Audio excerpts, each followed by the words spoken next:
Assalamualaikum warahmatullahi wabarakatuh. Halo guys, kenalin nama aku Lia Ristiana dengan NIM 112301500000033. Di video kali ini dalam mata kuliah Pendidikan Akhlak, saya bakal menjelaskan materi tentang ikhlas, teori dan praktik dalam pembelajaran. Bagaimana Anda bisa menjelaskan seorang pelajar dapat belajar dengan ikhlas sehingga dapat memperoleh ilmu yang bermanfaat dunia dan akhirat? Ikhlas merupakan sikap yang mendorong seorang hamba untuk berbuat sesuatu hanya karena untuk mencari keriduan Allah.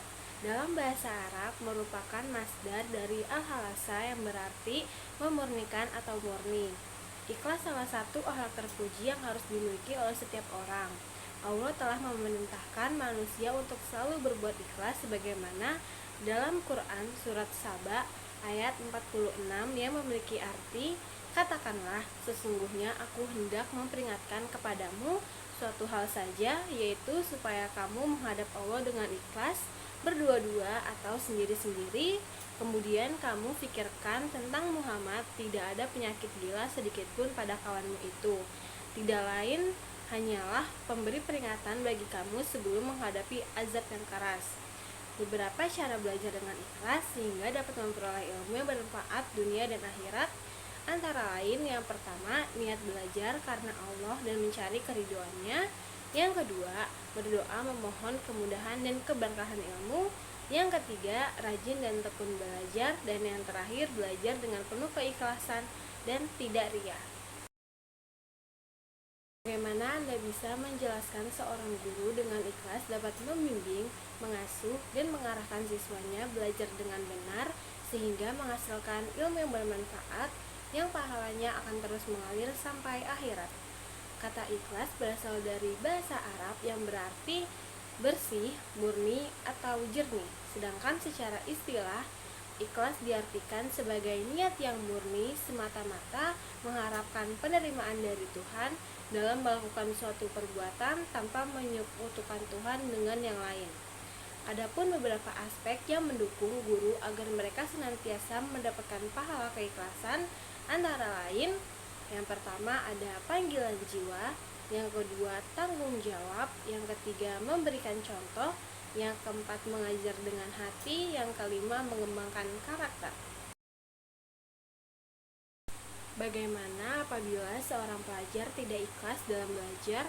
Buatkan contoh seorang pelajar yang tidak atau kurang ikhlas dalam belajarnya, kemudian jelaskan apa efek negatifnya. Ikhlas dalam pembelajaran dapat diartikan sebagai niat yang tulus dan ikhlas dalam belajar tanpa adanya motif atau tujuan lain selain untuk mencari ilmu dan mendekatkan diri kepada Allah. Dalam Al-Quran, Allah berfirman, dan mereka tidak diperintahkan kecuali supaya menyembah Allah dengan memurnikan ketaatan kepadanya dalam menjalankan tugas yang lurus. Al-Quran surat Al-Bayyinah ayat 5. Ikhlas juga berarti menjauhkan diri dari riya atau pamer dan sum'ah atau mencari popularitas dalam beribadah. Dalam Islam, ikhlas bukan hanya berlaku dalam ibadah, tetapi juga dalam segala aspek kehidupan. Dalam konteks pendidikan, teori ikhlas mengajarkan bahwa siswa harus memiliki niat yang tulus dan ikhlas dalam belajar. Mereka harus memiliki motivasi yang kuat untuk meningkatkan pengetahuan dan keterampilan mereka.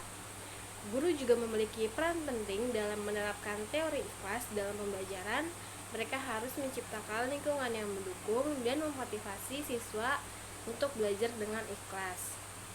Apabila seseorang pelajar tidak ikhlas dalam belajar, hal ini dapat berdampak negatif pada proses pembelajaran dan pencapaian akademiknya.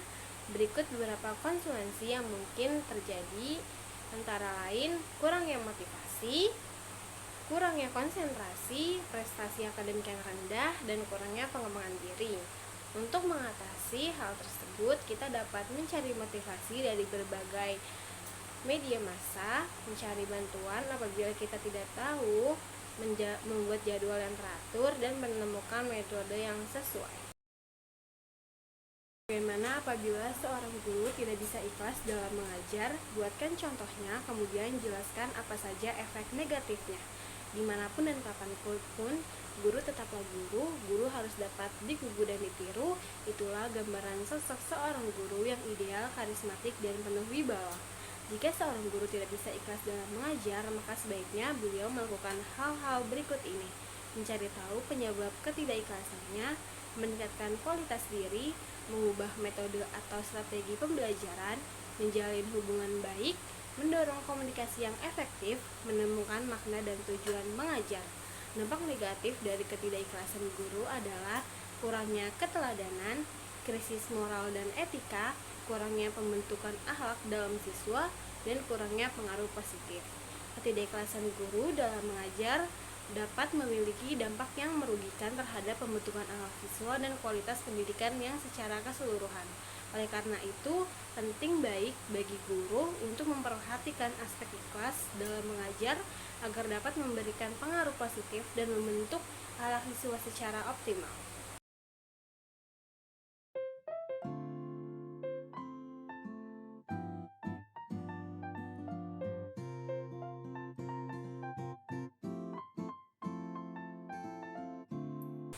Sekian video dari saya. Terima kasih. Wassalamualaikum warahmatullahi wabarakatuh.